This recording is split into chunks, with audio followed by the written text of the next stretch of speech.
So, we're going to talk about why working harder isn't the problem for a lot of companies and organizations that we are coming through. It's just the way they do the work. Oftentimes, you have to be very mindful of how you're putting in the work and what you're actually doing to get the work together. So, what I mean by that is, let's say you have a business, because then again, I don't work with just nonprofits. I also work with for-profit companies and that are making to actually generate revenue already between 500,000 to $10 million. So if that is you, definitely stick around. If you're not there yet, it's okay. You're gonna get there. There, I have something for you, so definitely stick around to see how you can join the community to actually grow and make it work for you and your company. So essentially, one thing that I want to remind you throughout this live is that growth does not break your organization like you think it does. It's a lack of structure that makes growth difficult and that makes it hard for your company or your organization to reach a level and stay there. Right. Thank you so much for the love, Veronica. I love you. So definitely you have to think about how infrastructure and structure for your company and your organization is paramount to make sure that you're able to grow in a way that makes sense or continue growing. Because oftentimes you meet people like with their small businesses, once their small business grows, they reach a cap and they're not able to move past that either because their vision doesn't they just don't have the vision to actually grow further than that. But if you do, one thing I want you to remember when I say that lack of structure, it's what's going to break your company and your organization. I want us to talk about growth or capacity, right? And get very clear language on what growth, because most of you are mixing up operations and systems. And I want to clear this up because I had a video about that, but I want to go in like more detail as to what they are and the differentiators between the two to ensure that you understand what the two are and you're using them effectively in your business. Hey, Tiana. I think yeah, Tiana, that's you. And hey, everyone joining. So if that is you and your company and your organization, definitely remember both of them are different. And this kind of break down what I'm going to do here and what's going to be helpful is that I I want you to understand the system, the difference between the two words, right? What is a system and how does it play into the bigger picture of what operation stands for and what it is, right? So we're going to talk about how we're going to define the word operations, right? How work actually gets done and stuff like that, what it means. And also, if this breakdown you find it helpful, I go deeper on this in my Substack. So definitely subscribe so you don't miss it. So, operations basically is how the work actually gets done, right? It's the decision-making flow, the accountability aspect, who owns what when it comes to operating your company or your organization, and how priorities are set and reviewed in your company or, well, I'm going to say business. So, for the sake of not having to say company or organization, because for some reason, some people decide to just have limited capacity in how they view it, but both nonprofit and for-profit are businesses. So we're going to use the word business. So if you how priorities are set and reviewed in your business, that's what an operation, like when you talk about infrastructure and operational aspect of of your business, that's what I'm talking about. Now, examples of what that means for your business is basically how approvals happen. So let's say you have a meeting with somebody, right? And the company and the business and my Substack, I'm going to put it in the chat, Zion. Give me 1 second.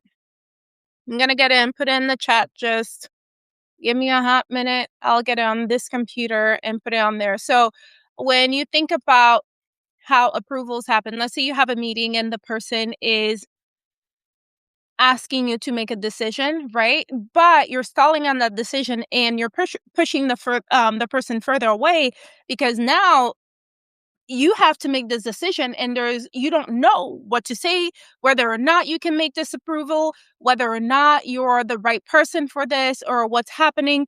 So definitely you have to think about how approvals happen. That's part of the overall infrastructure of your company, of your business, is how approvals happen. Now, the other thing is how meetings turn into action or don't. That is part of operations as well. Because if you don't have the right systems in place or the right tools in place within your business, then it's hard for meetings to turn into any follow through. Because now after the meeting, everybody's like, oh, okay, that was a good meeting. We wasted 2 hours of our lives. Great. So, how does that dictate that there's going to be follow through? That's what I want you to think about. Because you don't want people in the organization to start thinking, oh, we had this meeting. This is what XYZ said they wanted. How are we going to make this happen?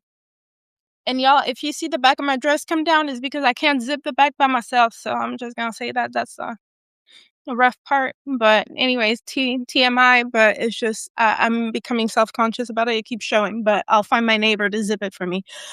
So yeah, how meetings turn into action. That's part of the overall infrastructure when we think about a business or company of what should happen after a meeting. All right. Do you have a project management tool to ensure that these meetings are not staying where they are and they're actually moving forward in the direction they're supposed to? Right. How leadership is communicating expectation, communication with the overall team, with the overall um, people in the organization is part of your operations. Do you have a system for how communication happens with the different hierarchical structure of your company, right? How the supervisor communicates with, the person they supervise and the people that are supervised with these individuals, right? Is there a way for communication to occur to ensure that accountability happens, communication happens from top to bottom? And the other example of something that should be part of your operational infrastructure is how performance is actually evaluated, right? Performance of your staff. And I have another video on my Substack where I talk about how staff is important to evaluate, but also you should evaluate your systems.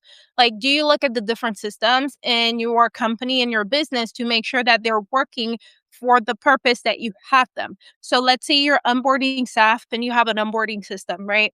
Like in terms of when someone's hired, they receive like a onboarding package with the documents they have to sign, like a timeline of what needs to happen, a standard operating procedure that they have to follow when they're onboarded. Do you have a system in place?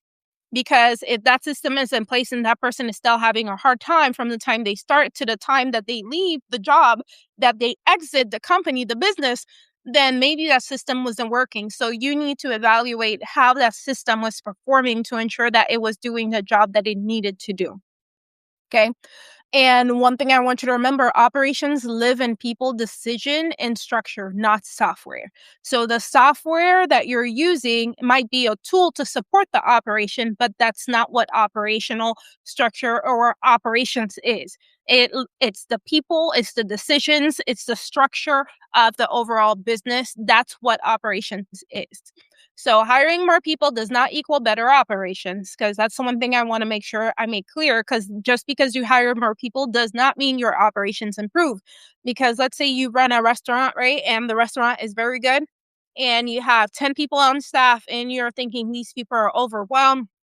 You're going to hire one more person to help with the task, but you hire someone that really does not add much to it. They're not as effective as the people you already have on staff. And the people you have on staff are actually stopping their work to help this new person. And this person has been here for 8 months already, right?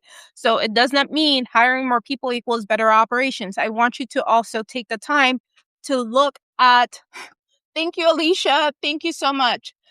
To look at your systems and clarify what's not working within your system so you can make sure that it works for the business. Because again, hiring more people does not equal better operations. And having more meetings does not equal more operations, because I kid you not, the amount of meetings I had to be through, and I'm like, why are we meeting about this? Right? I already know it needs to be done. Like maybe we need accountability system or some type of project management tool to ensure these decisions that needed to happen occur.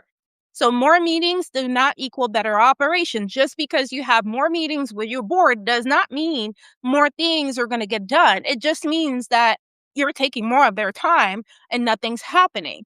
So those are two misconceptions that I wanted to make sure to touch base on and ensure you understand and kind of nip these in the bud. Just because you hire more people does not mean your operations are going to get better or things are going to get better at your company and your business. And having more meetings with staff does not mean your business is going to operate better. Okay.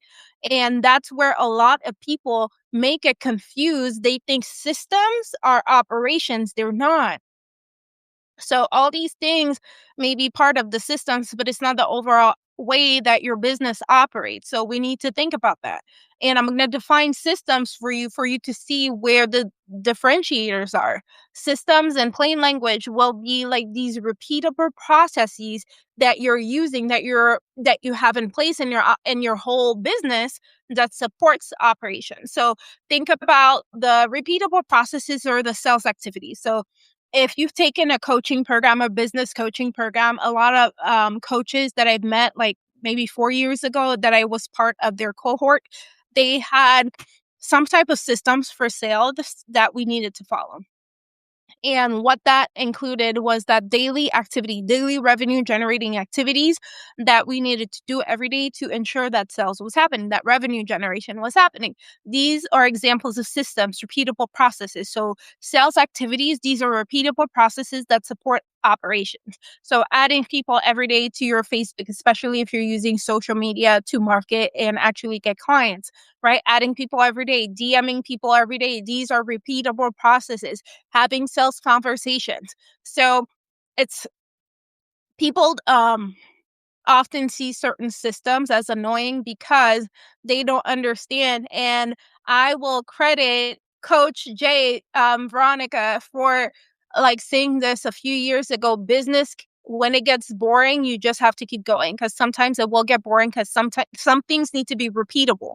If you don't stay consistent with it, you're gonna get bored, and that's okay because that's the nature of this thing, right? It gets boring and that's okay. And this is an example of a system. It's something that is repeatable that supports your operation. So sales systems, onboarding systems, grant tracking systems, right? So all of these are examples of repeatable processes, and that's what a system is, right? Tools and workflows that make decisions executable, right?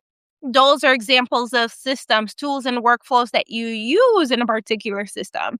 So let's say you use a project management software, right? Let's say in your Monday.com, on your Airtable, your Asana, you developed a board for project management so you can track and have workflows on it. This is part of the overall system for project management that you have for a particular program or project, right? And that's great. Now, it makes decisions executable. That is a system, right? It's part of a system. So documentation, automation and tracking, these are systems these are what you're using as part of a system in the overall operation. So you have operation at the top, systems, and then tools that help these systems, right? But everything falls under operational structure here. And examples of systems that I provided besides onboarding, grant tracking, there's client intake, especially if you have a um, how do you call this? A business that is delivering stuff or services, products, whatever it is, client intake system, financial reporting system, project management. So in my case, a client intake system, that is very important because when I get a client, what is the system that needs to occur? I know I have workflows and automations, but I need to fine tune my client intake system based on client data that I'm receiving over time. Because then every time I get a new client, I kid you not, I have to ask them, how is your experience? Because I want to understand how I can do my job better and how to improve this overall system. So sometimes you have to build it, and whether you like it or not, you're going to have to improve on it as you go. So just because you build it now does not mean that you stop building on it, because you have to improve it based on the data that you're gathering and the feedback that you're getting. Because systems, they won't replace leadership, they will support it. And your job as a leader is to ensure that you are improving certain systems you have to match the growth that you are seeking. Because if you are just moving moving along, having systems and they stay like the same always, it's always going to be a problem because your systems are not evolving with where the organization is trying to go, right? You're just leaving them there. And that's not okay. So you need to take a bigger look at your systems and kind of like amp up your leadership skills and make sure they're growing with you. Because when your systems grow, it ensures your business is also able to grow. And operations equals strategy and structure. Okay, so make sure you write that down. Operations equals strategy and structure because when you have the structure, you need to ensure that you also have a level of strategy with it to ensure your operations are successful. Your operational structure is sound, right? And systems will require execution and consistency. So the systems within the overall operations require execution and consistency. So just because you build it, if you're not executing it, it does not make a difference. So you need to make sure that there's a level of execution and consistency happening with the systems that you develop, right? Now that we've separated these two, I want us to talk about how they work together to support growth. And if you're on Substack, if you're not on Substack, if you're on my Facebook, the link to my Substack will be in the comments. I'm going to provide further examples and visuals soon because I'm getting a hang of Substack, but I love it so far. So that's going to be somewhere that I'm probably going to transition to write more and publish more and even go live on. So definitely subscribe to my Substack. Now, operation versus system side by side. Now, operations, different things it's going to answer for you, right? It's going to answer who decides what, who owns what actions within the business, like who's responsible for what, and what matters most right now. Now, what I mean by what matters most right now in your business is like priorities. Like we all have priorities in our lives, but in your business, you should also have priorities, right? And how do we know it's working? For people who are just joining, definitely hashtag live. And if you do not follow me yet, definitely follow me, subscribe if you're on Substack. And if you're on Facebook, add me as a friend. I would love to DM you and talk to you and get to know you better. Because at the end of the day, what is it if we don't build relationships? So definitely follow and let's continue this conversation offline after this live. But as I was saying, operations answers who decides what, who owns what matters most right now, what priorities are important, and how do we know it's working? So that feedback loop, that evaluation, how do we know it's working? So these are questions that you can answer with operations. Now with system, one thing that a few things that differentiate operations and systems.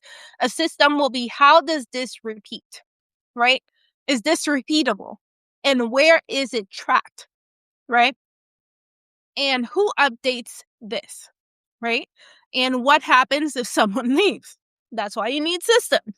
Because oftentimes when someone leaves, you don't want the entire business to stop operating because someone left. So that's why you need systems to ensure the operation is sound and secure. Okay. Now, if your systems are strong, so meaning you have all the systems in place and everything's working well, but your operations are weak, everything will still fall to the cracks because you didn't answer the questions that operations is supposed to answer, as in who decides what, who owns this action, and what priorities we have and how do we know it's working. So these things are important to answer as well in the big picture of things. So it's not just the systems that matter, but also the questions that you need to answer with the operations in place. So that's what I want you to think about when you're thinking about operations versus system. You can't have one without the other. Both of them need to be in a place where it makes sense for you to be able to move forward. That's why that's why growth, when businesses grow, for profit, nonprofit, because then if you're new here, if you just joined, I'm going to say business to refer to both for profit and nonprofit organizations because they're both businesses, Like, I don't know, you can lie to yourself, go fight air, whatever you want to do, but they're both businesses. So that's why when there's a level of growth within a business, it exposes issues instead of fixing them. Because now when you're growing, now everybody is like trying to figure out, okay, who's supposed to make this decision? I don't know what to do. I don't know what to do.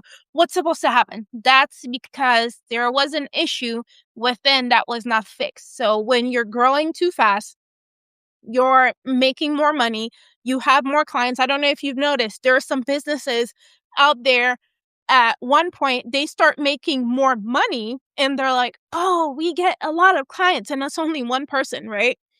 And they're sharing their success, but you see they disappear because they didn't have systems in place or their operation wasn't sound enough to support anything happening to them. Because one thing that I will guarantee you, if you're running a business, nonprofit or for profit, and there's not a decision making matrix in place to ensure that the business can keep functioning, what happens when that one person that does most of the work burns out?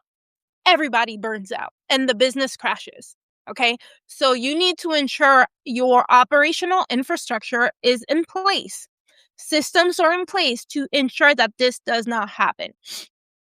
And how this affects growth overall, I got to leave in 10 minutes, y'all. So I'm going to make this happen in 10 minutes. So, how this affects growth is it adds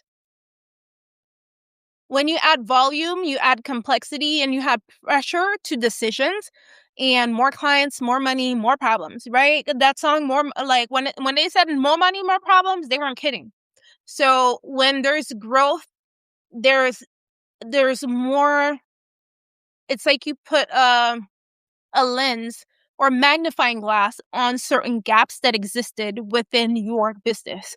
So that's what growth can actually do to a business. Okay.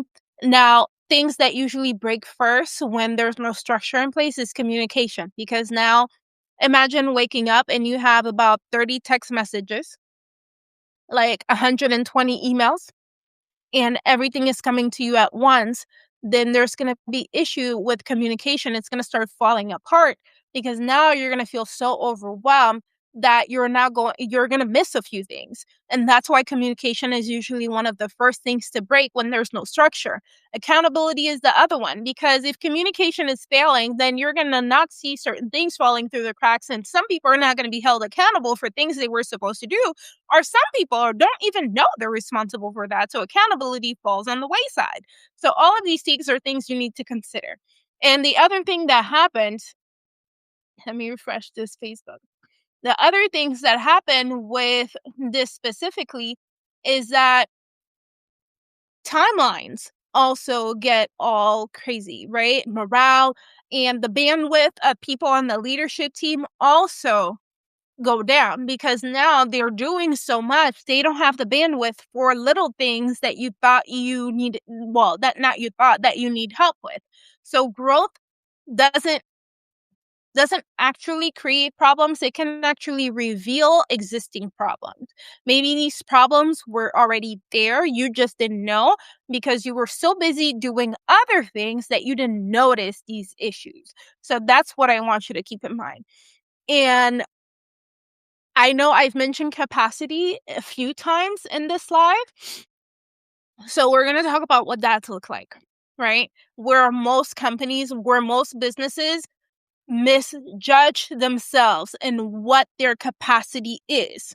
And we're going to talk about that because you need to be able to assess the real capacity of your organization and figure out the tools that you have and the capacity that you have to do certain things. So if you're a nonprofit, if you don't have the capacity for to implement or do the work that you're saying that you will on a grant application, you need to stop lying to yourself.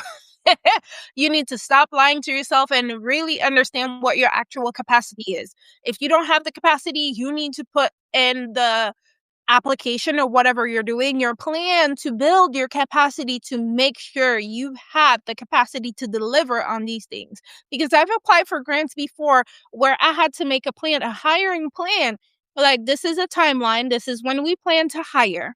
Like within the first 3 months, this is the money we need for the first 3 months to get these people. And this is how we're going to bring these people in. This is going to be how much work we're going to be able to do. Because one thing I've learned in business before I started working in the nonprofit I had with my soon to be ex-husband, always under deliver and over under promise and over deliver. There we go.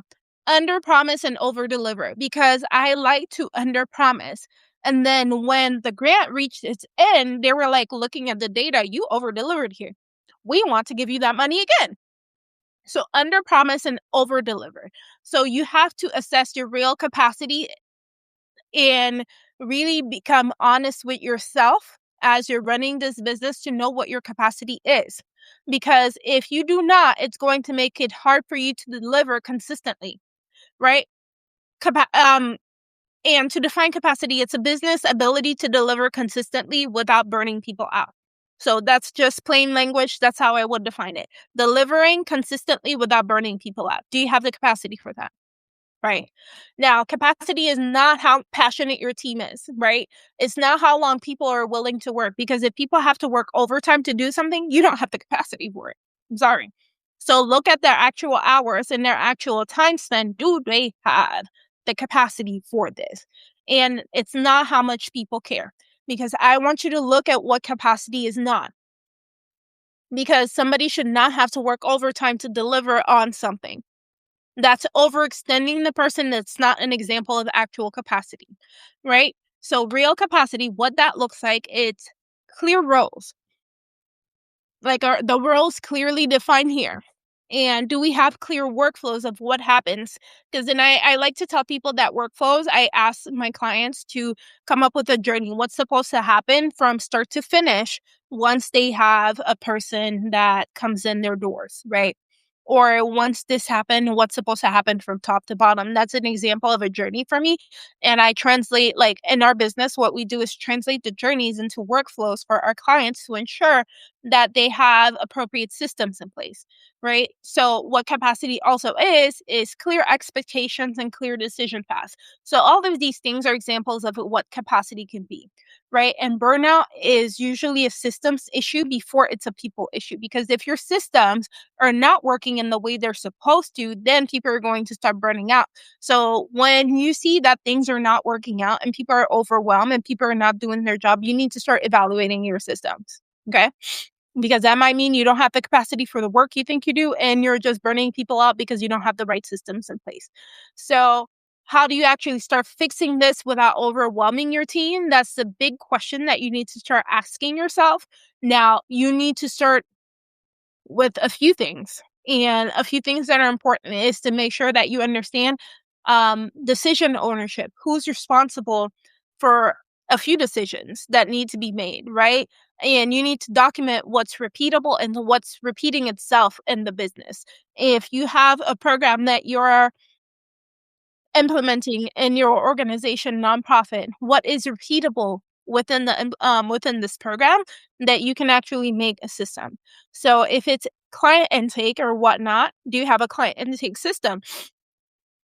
If it's client management, do you have a system for that? And you have to align the systems to your current capacity, not the future, what you want to happen, but what is current, what your current capacity is. Because if you're not taking note of your current capacity and you're trying to make the systems work with what your future wants, then it's going to make it hard for the people that are actually already in the company, already in the business, to actually do things. And again, when I say business or company, I'm talking about for-profit and nonprofit, because you can go to your mama and fight about that. A nonprofit is a business. Okay? It's just a business that you cannot take the profit and put it in your pocket. It needs to be redistributed. And that's just the way I look at it. And that's the way it is. The nonprofit status does not exempt you from functioning in a way that you need to generate revenue to make your programs happen. Because I've seen too many organizations that function on volunteers. Great. But how do you pay your operational costs? You still got to use money. Okay. So you need to generate revenue. So it's still a business, but your revenue generation is different. So you need to approach operations and systems in a way that support how you want to function. That's it.